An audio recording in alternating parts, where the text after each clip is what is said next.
Variables. We are looking at variables. Now, so far we have made some calculations and we have printed the results, but the results are not being saved. So imagine you want to save your results and work on them later. This is where we come up with variables. Let's look at creating variables. In the next code cell, as you can see below, we have a test var.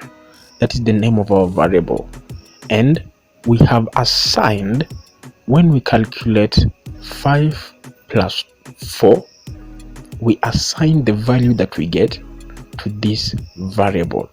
We then print the value that is assigned to the variable, which is now 9.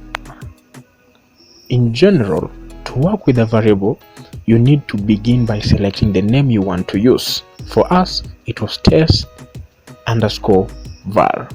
Variable names are ideally short and descriptive. They also need to satisfy certain requirements. Number one, they can't have spaces. Number two is they can only include letters, numbers, and underscores. Anything apart from that will bring out an error.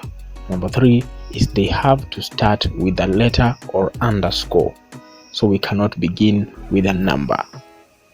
To create the variable, you need to use an equal sign like shown in our example above.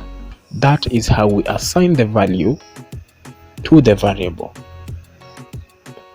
As you continue coding, you will learn how to name your variables appropriately so that even you can recognize those variables and whatever was trying to happen sometime later.